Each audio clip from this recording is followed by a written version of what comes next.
Today we are today we'll be talking about agricultural safety in grazing operations.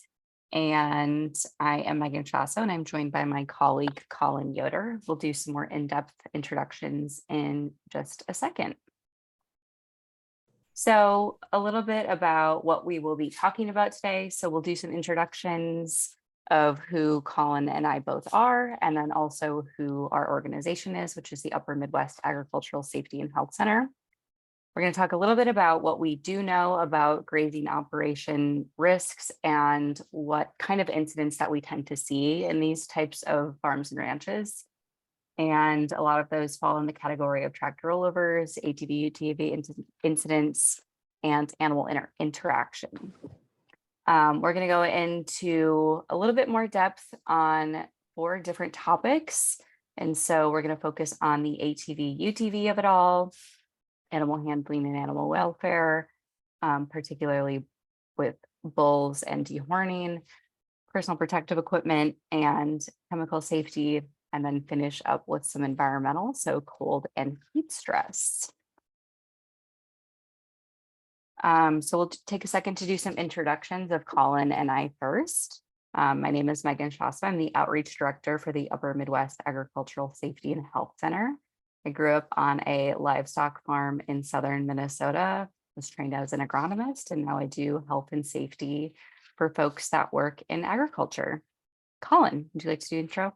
Yeah, so I'm Colin Yoder. I'm a veterinarian. I'm at the University of Minnesota in the Veterinary Public Health and Preventative Medicine program.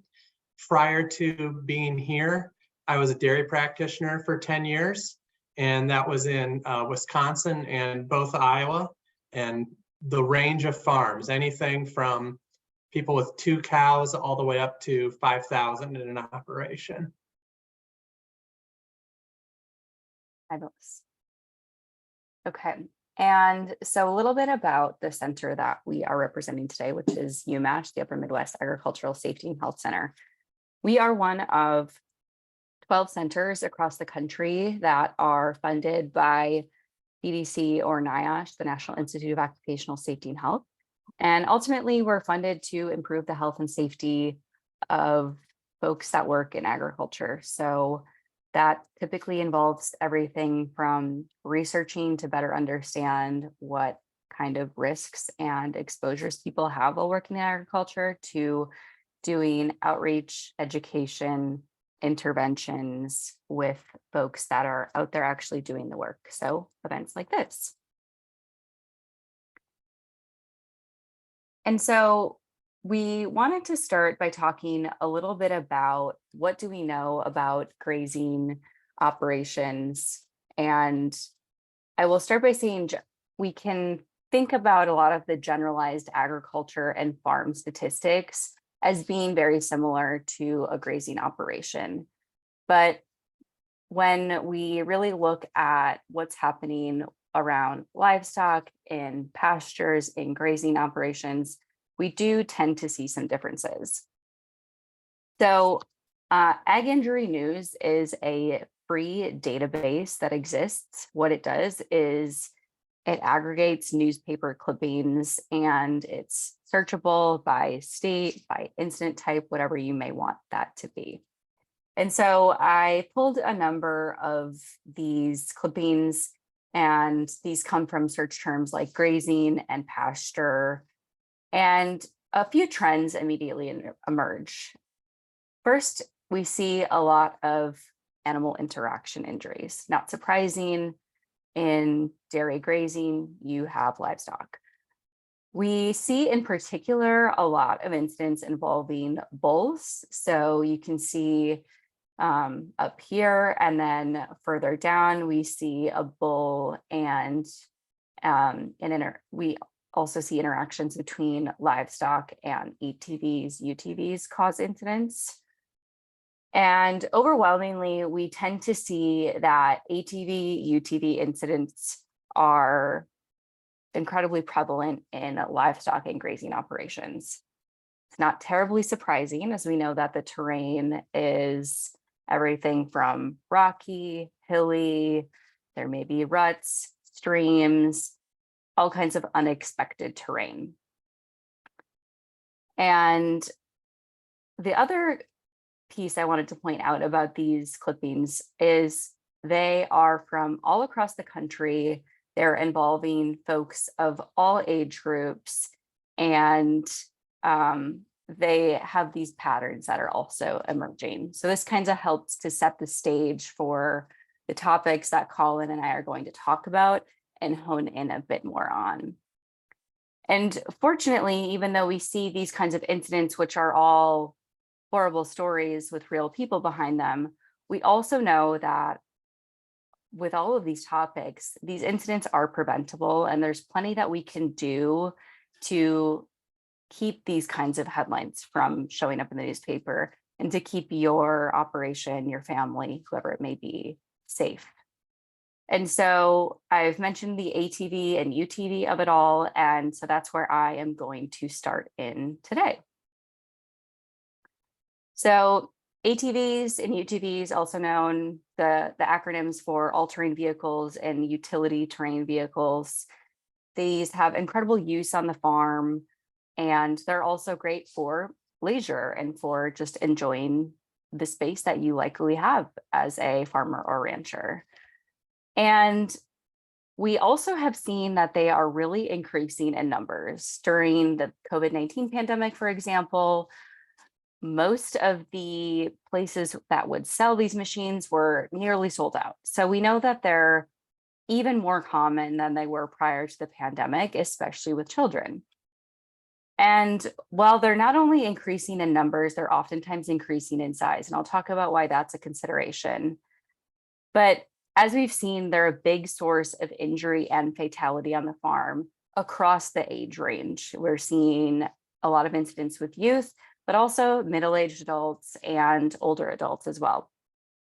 So as you can see here, this helps paint the story of how much respect we need to give these vehicles and how important it is to be safe around them, with over 50% of work-related deaths on ATVs involving agriculture.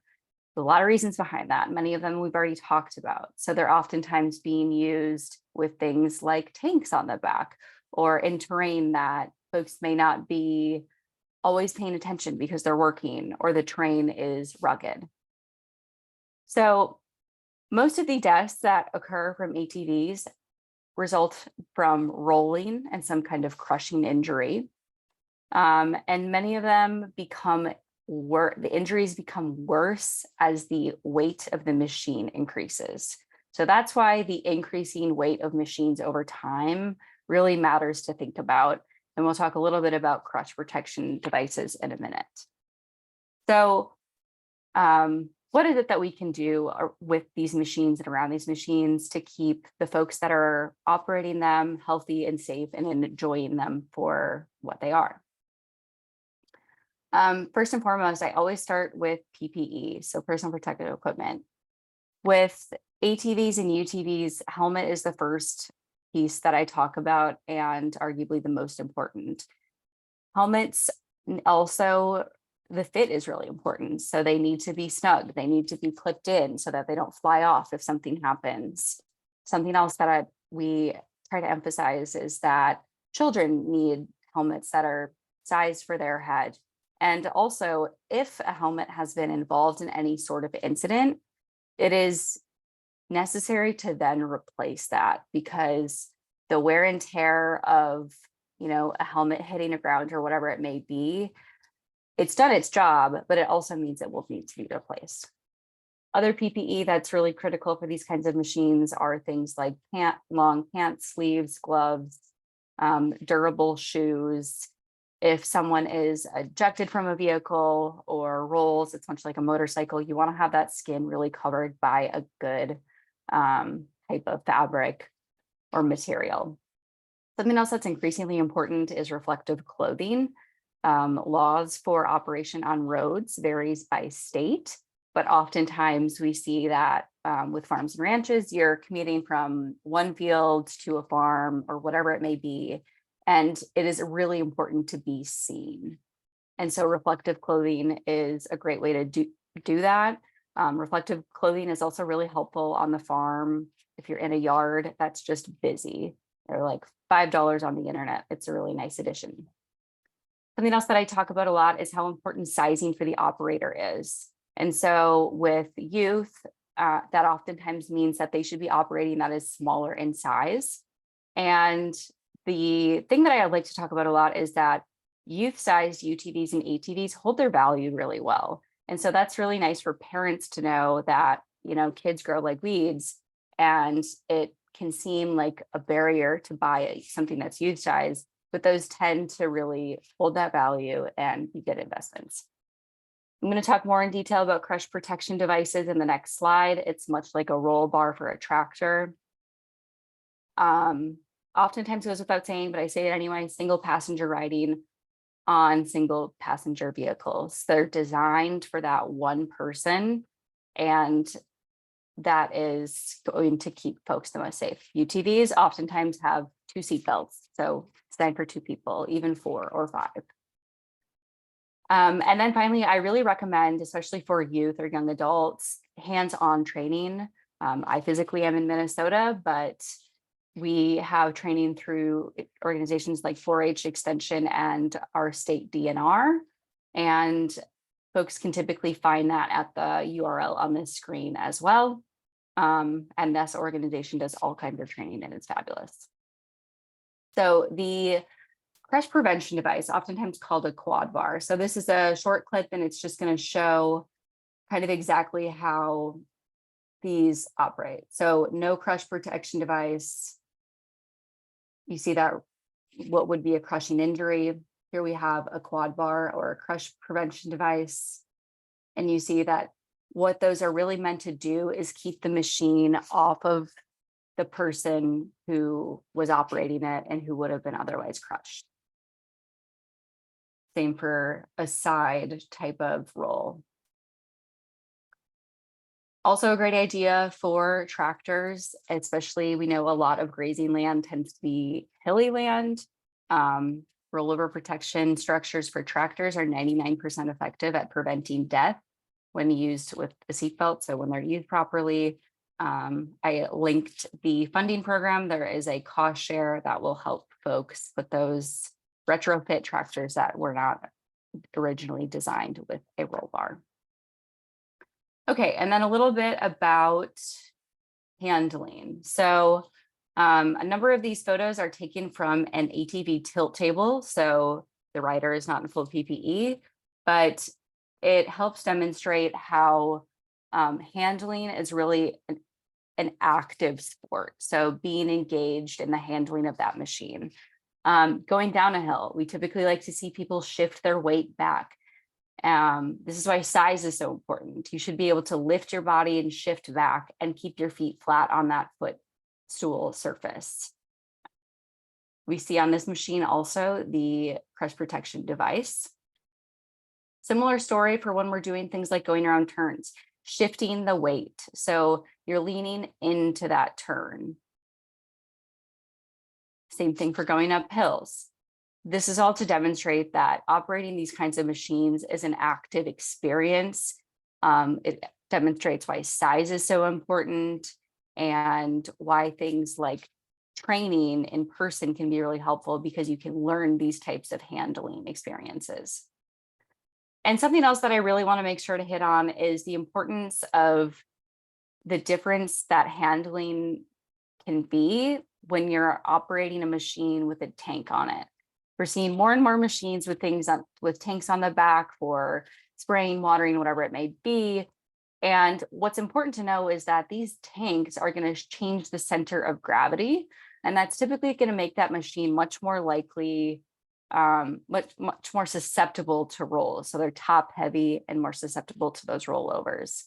In addition, as I think most folks know, that sloshing can really just create an additional handling challenge, especially for less experienced riders. And I'm not going to go through all of these points. It's a great spot to pause this and read them or review the slides. But it's an incredibly important consideration to have, that it's not quite the same as going on a joyride as when you're handling a machine with a tank. I pull up the story again, not going to go into the entire details, but We also have a project called the Telling the Story Project, where we interview farmers and ranchers and families who have had a close call or a injury or even a family fatality about what it was that happened. And this is a story of a farmer who was out on a four-wheeler with a tank. He was in a pasture, snuck up on a ravine, and the machine rolled, trapped him, and he's fortunate to be alive. But it's a good story to demonstrate that we really are all at risk, and to understand that means that we can be better prepared when we do go out and do these jobs. These are kind of the key tips to remember, and really a overview of much of what I've talked about. You'll also notice in the bottom of these videos, I've got a number of YouTube videos linked with either trainings or highlight videos that are incredibly helpful for thinking about how you might improve your safety on ATVs and UTVs on the farm. With that, I'm going to turn it over to Colin to talk a bit about the animal components. Yeah, thank you, Megan. And so we're going to talk a little bit about animal behavior, animal handling and behavior here. And a number of these things will be things that those of you who work with animals every day, you know these things. So animals can be unpredictable. We don't always know what they're going to do, but solo animals, even more so, can be unpredictable. And that makes sense to us because, as you see in this picture on the right, we have a nice herd of Jersey cows here. And that really highlights that cattle are herd animals. They like to be together. They like to do things together. And when we separate that one animal off, it's even more likely to be unpredictable. They aren't able to engage in the group behavior that they normally do. But one of the other big things to learn about or to think about with animal handling is that there's a learned behavior. And so when we work cattle calmly and they're used to being worked in a calm manner, they're more likely to be calm than if we're running behind them, yelling at them, trying to get them to come to the parlor. Having one separate out from the group and being in a rush to make sure that we get them off pasture, get them up to the parlor, and we can milk them. Another thing that there's not necessarily as much research on the dairy side, at least that I know of, is culling for poor temperament. And it's really tempting to say, well, she's the best cow in the herd. She has the best calves. She makes the most milk, things like that. And so we're tempted to hold on to some of these animals that have poor temperament. On the beef side, they've done actually a lot of research into this, particularly in feedlot situations. And as what they find there is that having one poor temperament animal in a pen of cattle causes the whole pen to gain weight at a lower rate. And that's on their end, that's what they're really looking for. But it's reasonable to assume that that would carry over to dairy production, that having one wild animal in the group can decrease the milk production potentially for the entire herd. And culling animals for poor temperament also goes towards what their offspring is like. You often find that if you have a cow that she's a little wild, she has a poor temperament, her calves are that way.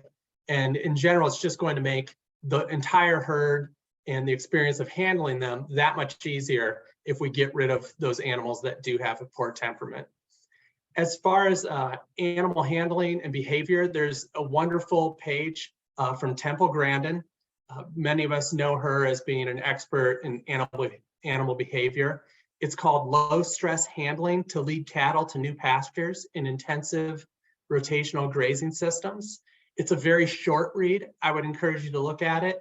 It's about a page, maybe 2 pages, so it's easy to read.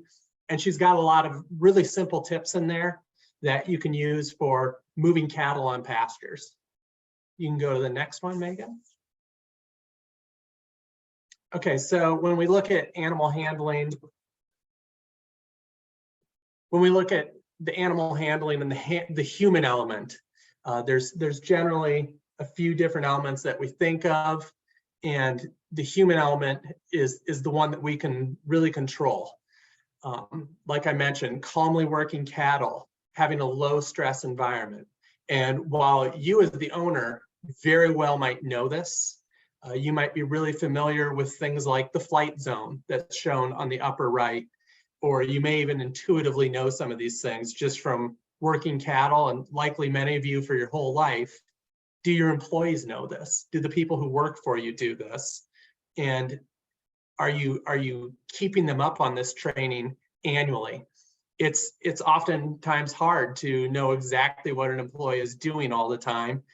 They might be in the barn while you're out in the pasture, or vice versa. And so making sure that they really know what they need to do is important. And there's lots of places where you can look for training like that, videos online, but making sure employees stay up with annual training would be the key there. And facilities.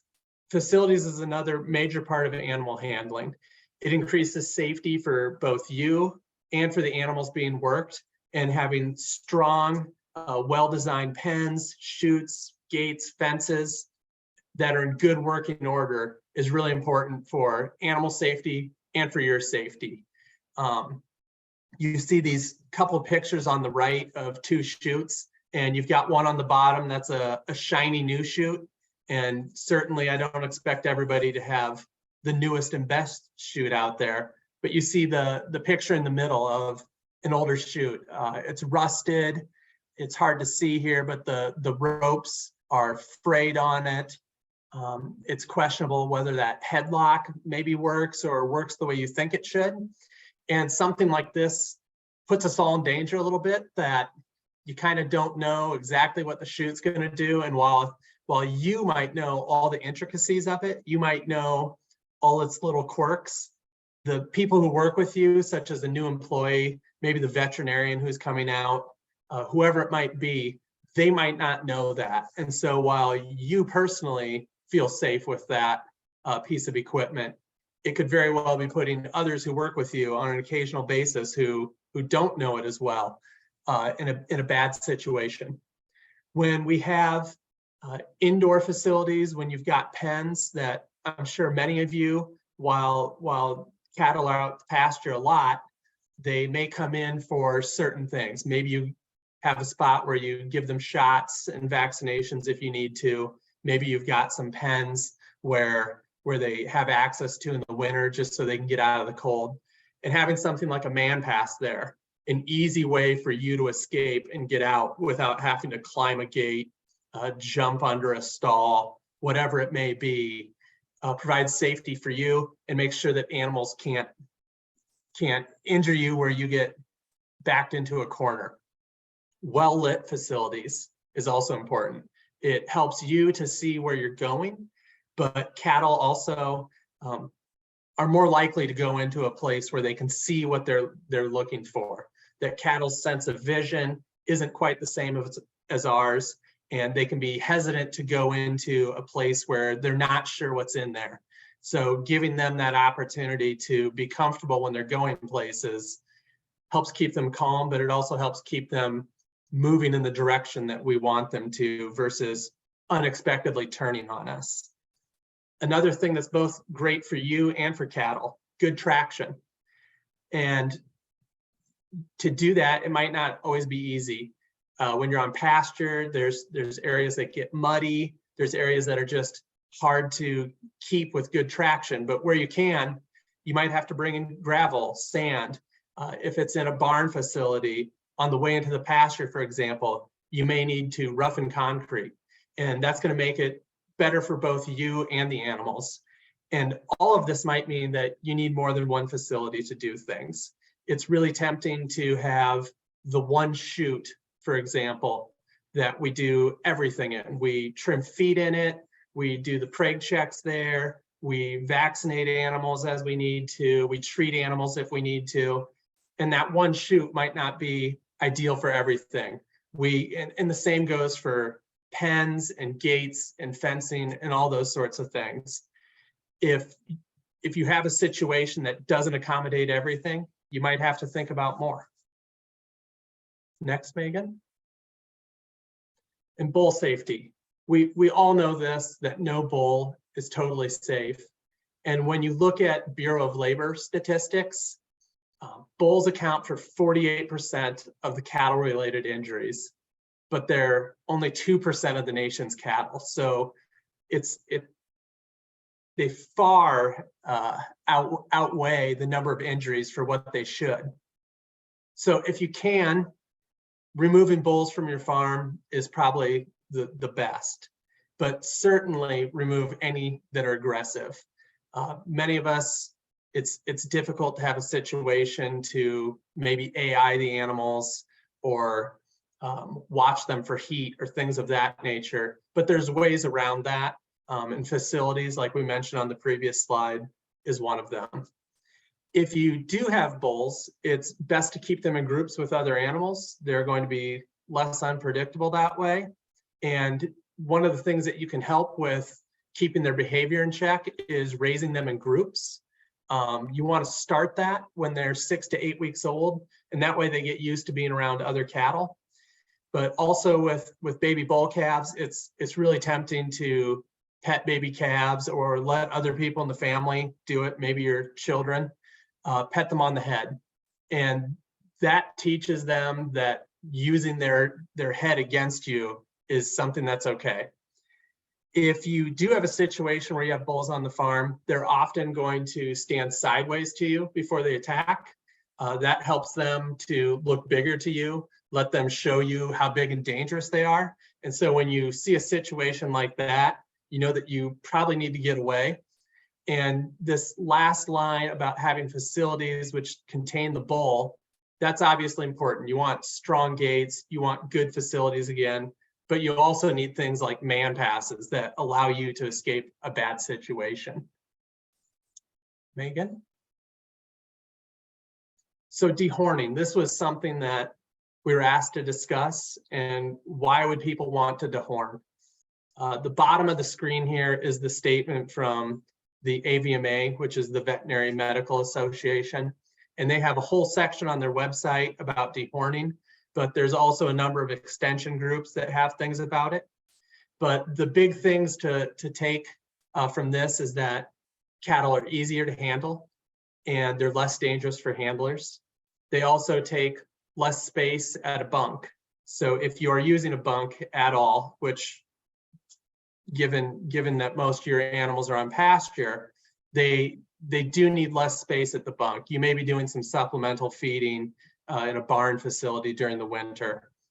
And they also pose a reduced risk of injury to the other cattle. So you're going to see decreases in udder injuries, flank injuries, potentially eye injuries, and some of these can be from cattle just being ornery and trying to establish dominance amongst the group. But they can also be from ill-tempered animals that are actually trying to hurt you or somebody else and inadvertently injure other animals. And when you take away horns, this also takes away the opportunity for them to show that dominance and to really express it with other cattle. Again, referring back to beef animals, when they go to slaughter as well, which at some point in time, all dairy cows will end up being a beef cow. They find that injuries to the animal, injuries such as bruising, cuts, things of that, they're lower in cattle that are dehorned. And so that speaks to those types of injuries that can be caused from dehorning. You can go to the next one here. So if you are going to dehorn, if you aren't already doing this, you might be wondering, how do I go about it?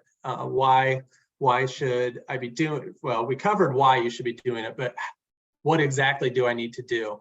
And there's two terms, disbudding and dehorning.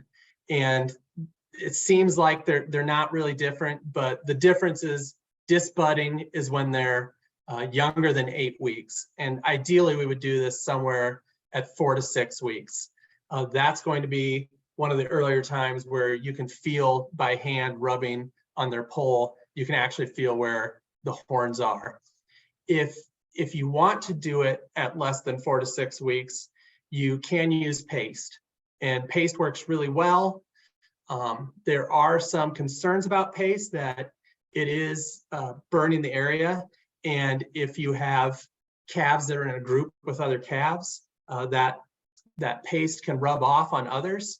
An easy way to get around this is to use a piece of duct tape on the top of the paste, and that keeps it localized to that one animal. The other thing that works really great is an electric or portable butane iron, and that's what you see in the picture on the right. When you do this, we want people to think about pain management for the animal.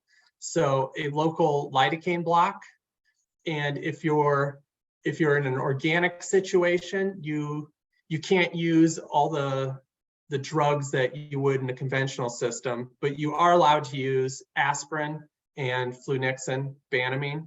They don't last quite as long, but they're things that you can do to try to manage pain. And if you're in more of a conventional situation, meloxicam, it's an NSAID, same class of drugs as like ibuprofen would be for one of us. These give a little bit longer duration of pain management, and that helps keep you covered for a while. The lidocaine gets you pain management right when you do it, and the calves will actually act a lot calmer, and they'll hold still better for you. And so it makes the work easier and safer on your end. And then the meloxicam or flunixin gives them a little bit more long-term pain management, so that we're practicing good welfare on our calves when we do something like this. And the last thing that is kind of the easy, to a degree, solution to all of this is polled genetics. There's polled herds for both genetics for both Holsteins and Jerseys. I've seen herds that have done this. It can be a little difficult to find AI bulls that exhibit the polled trait, but when you do find them, it's a dominant trait. So it's relatively easy over the course of a few years to really get rid of most of the horns in your herd. And then going forward, you don't necessarily have to worry about it. And that gets rid of the entire issue. You don't have to worry about welfare issues with dehorning them, or whether or not it's something you want to introduce to your herd for other reasons. Next. And so the next thing we want to talk about is PPE. And many of you know about PPE, but it's not something that we are always the best about doing in action on a farm. So on the right side of this, and this goes back to some of our previous slides, particularly about bulls, we have a hierarchy of controls. And the hierarchy of controls is something that we like to look at to say, what are ways that we can make ourselves safer on a farm? So at the top, the biggest, most effective thing is elimination. So if we can get rid of the situation entirely, that's the safest thing that we can do. And as we move down, we see substitution. So getting rid of the bull from your farm and switching to AI. That would be an elimination and substitution type action. Engineering controls, something like improving your facilities. While you still are working the cattle, you're potentially isolating people from it when you build a nicer alleyway or put a man pass in. That way you can get away from animals. And as what you'll see is at the very bottom, while it's not unimportant, PPE falls there. So PPE is kind of our last line, but it's important. When we can't do the other things and we're in a situation where we really need it, PPE is important. There's a lot of categories for PPE. Hearing protection, farms are often loud. Respiratory protection, eye, foot, hand, head, body protection, and fall protection. So if you have large silage piles or you work on silos, fall protection becomes really important. And that's something that we can potentially overlook. Okay. Next slide.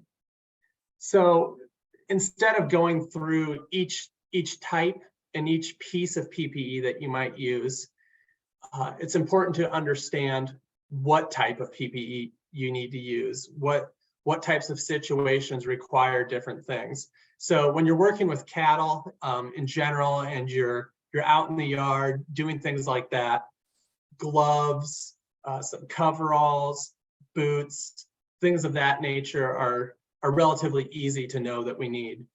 But you also work with a lot of chemicals, whether those be insecticides or chemicals that you might handle in the parlor, herbicides. There's a variety of chemicals that you'll use. And all of these have a label. And if you can't find the label on the bag, or it's gotten bad and you can't read it, you can often find these online. And as what you see on the right is a full label. There's a lot of stuff there. It's often really small print and hard to read, but it has all these different sections. There's sections about how do you use it, what environmental hazards are there, what first aid do you take, but there's always safety recommendations. So when we blow that up on the left side, we see that users should, on this one, they should wash their hands thoroughly with soap and water after handling this, before eating, drinking, chewing gum, using tobacco, or the restroom, and they should wash contaminated clothing before use. And one of the other things that they'll say is they'll give a warning, and these aren't always in the same spot on every label, but down in this warning section, they'll list off the type of PPE that you need to use that product and be involved with that activity. So in this one, we see all mixers, loaders, applicators, flaggers, and handlers must wear long-sleeved shirt and long pants, shoes and socks, plus waterproof gloves, protective eyewear, and they list that you can use goggles, face shield, or safety glasses, and a chemical-resistant apron when mixing or loading, cleaning up spills or equipment, or otherwise exposed to the concentrate. And they say, see engineering controls for additional requirements. Next one. But is what you'll see in this picture here, it's a guy exhibiting these PPE. So normally we might just wear our shirt and sleeve. Maybe we've got a pair of gloves. But is what this picture really shows is what does proper PPE look like. So we see the long sleeve shirt and pants. That looks pretty normal. Shoes and socks, we can't see him here, but he should be wearing closed-toed rubber vinyl boots, something that's waterproof and spill-proof. Waterproof gloves, and is what you'll see him wearing here. It's not a pair of leather gloves. It's not gloves from the parlor. These are thicker, chemical-resistant gloves. Protective eyewear. In this one, he's wearing a face shield, but as we saw on the label, he could be wearing a face shield, goggles, or glasses, and he has an apron on. Next. So this is a different label. These are a couple different labels. And on these, the one on the left, we see many of the same things, but they go as far as to specify how thick your gloves need to be. They need to be greater than 14 mils thick. And they also say that you need a NIOSH approved respirator with any RP or ME filter. And so that's something that we didn't necessarily see on the other one.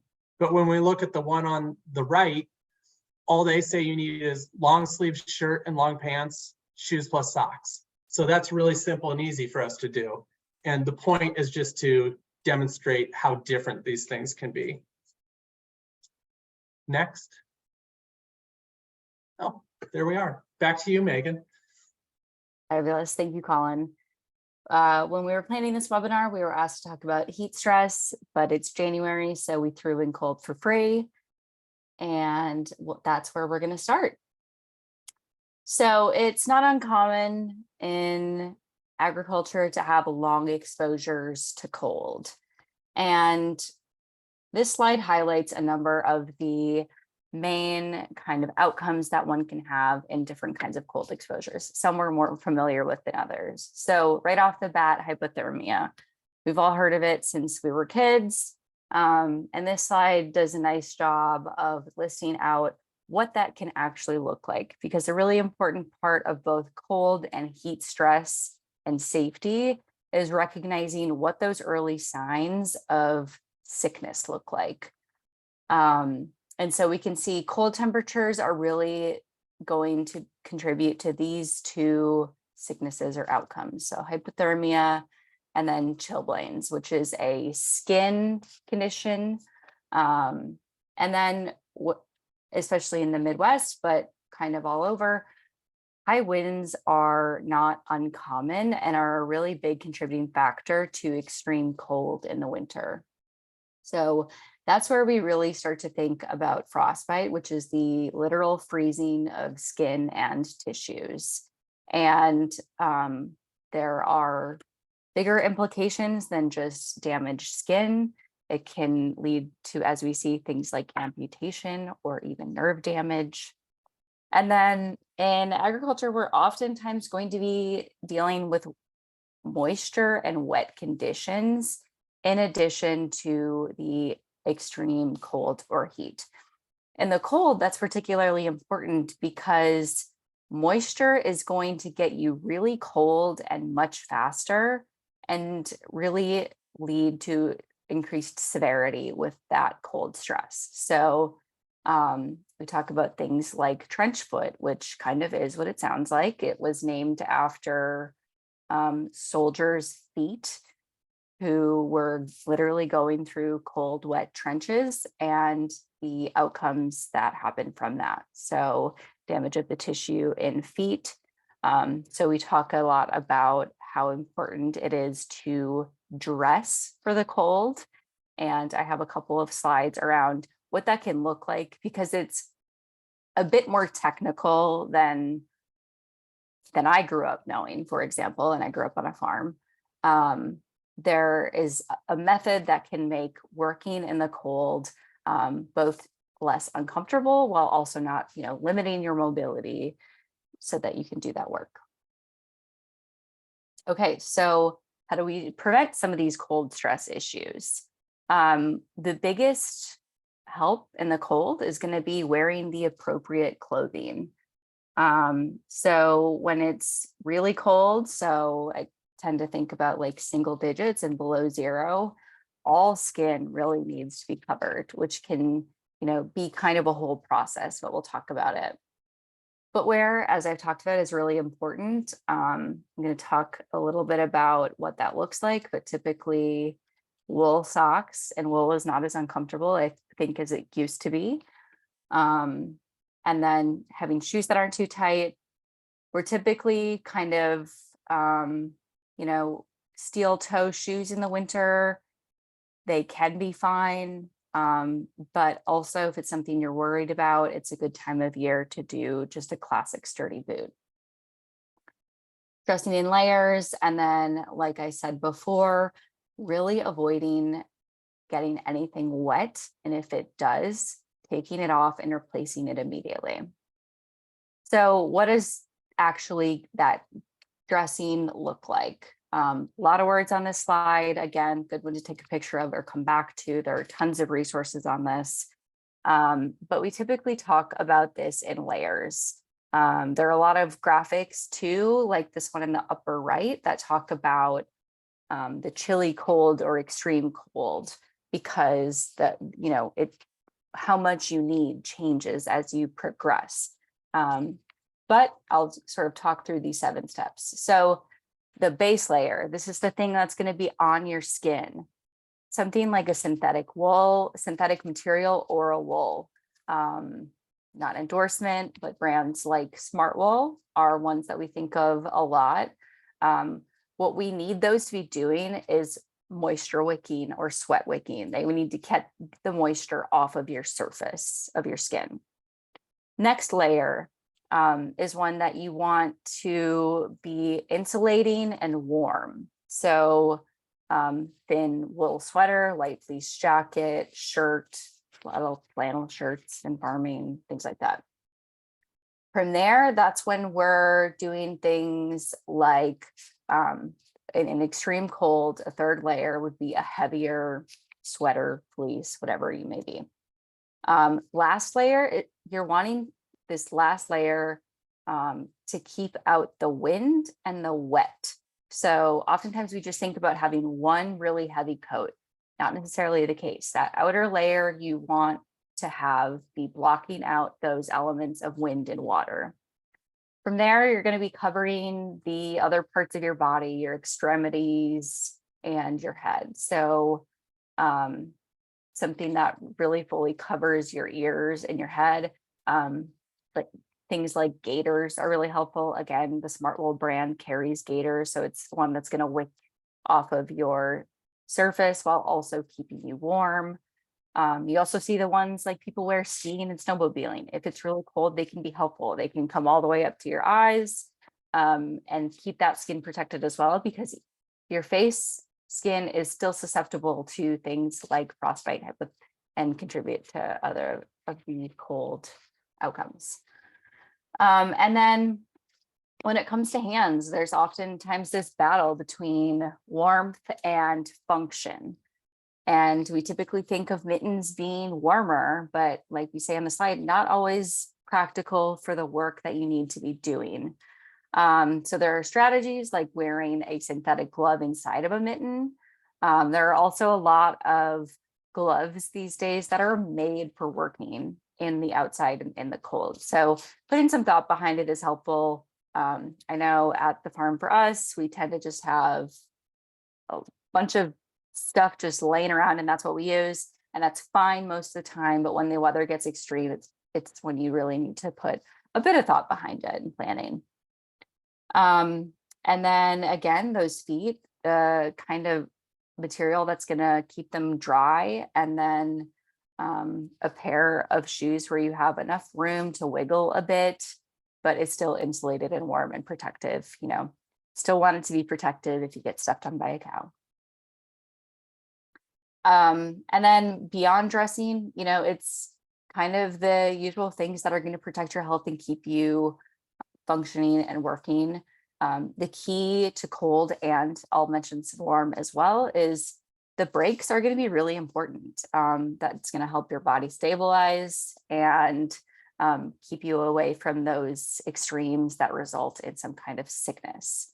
When it's cold, we also want to think about things like, what are your surfaces like? You know, your high traffic surface, gridding them with whatever you have. We see everything from lime to cat litter to, you know, literally whatever you have. And then another big thing to think about in the cold times of year are fires. So things like thinking about your electrical and your heat sources, keeping them clean and free of debris. And that list is a lot longer, but I wanted to make sure to plug that. Okay, and to daydream a bit, heat stress.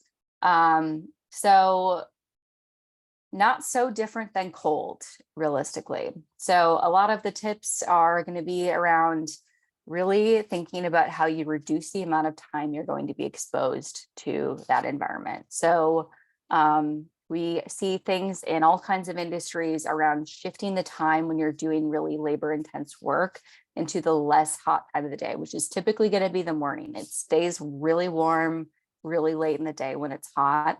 And depending on your climate, you may have really warm nights as well. Hydration, which I'll talk about in a little bit more detail in the next slide. Sun-safe clothes. These are going to be really protective and helpful beyond things like sunscreen, and sunscreen also has to be reapplied.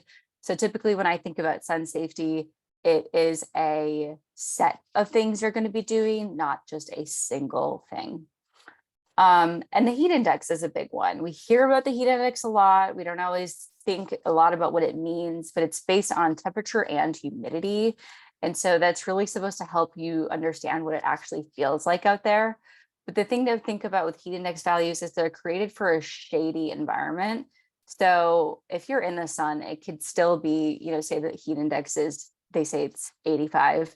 It could be closer to 100 in the full sun. So food for thought. And like a lot of things, acclimating gradually over time is going to be really helpful. Helps your body get used to it so that you can actually tolerate a bit more. This picture shows a sun shade of, this is on a vegetable farm in California, but just having places for folks to go will make a big difference. You can keep water there. And then typically the three things we want people to remember when they're working in the heat is water, rest, and shade. There's three really important tools. Okay, and then down here at the bottom, I talk about the heat safety tool, and I actually have a very short walkthrough of that coming up.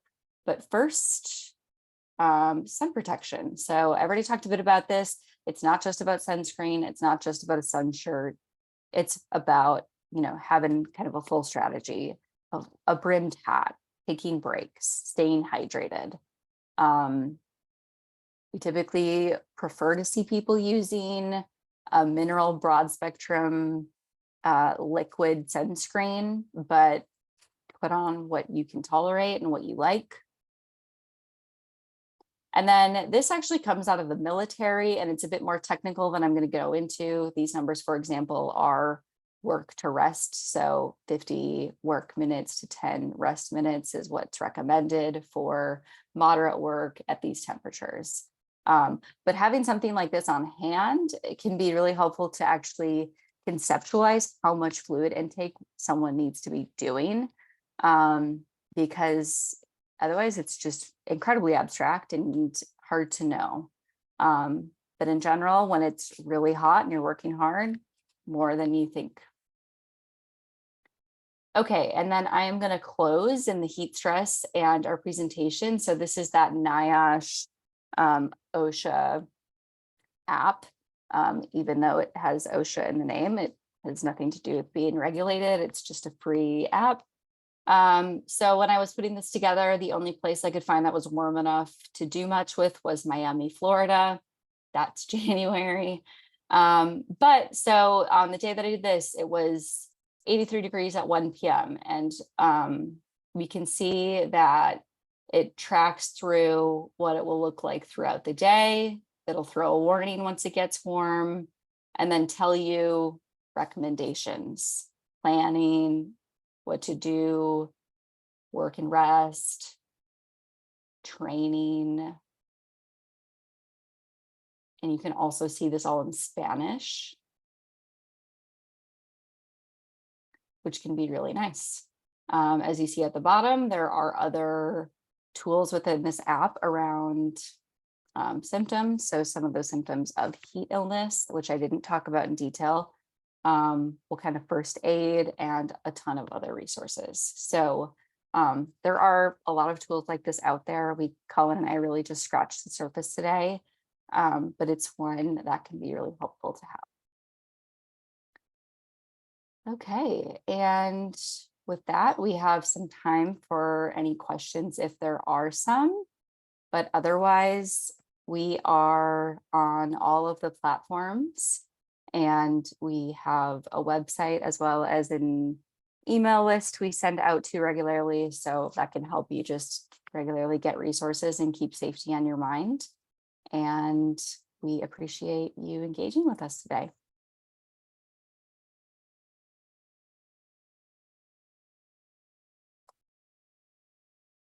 Great. Well, thank you. If there's no questions, I guess I'll open it up one more time for questions. And if not, this will be recorded and also translated into Spanish and kept on our DGA website. So thank you all for joining us today. And thank you for your presentations, Megan and Colin. It was really great. I learned a lot. Thank you. Thank you for having us. Yeah, thank you. All right. Happy Monday. Have a great week. You too. Thank you. See you.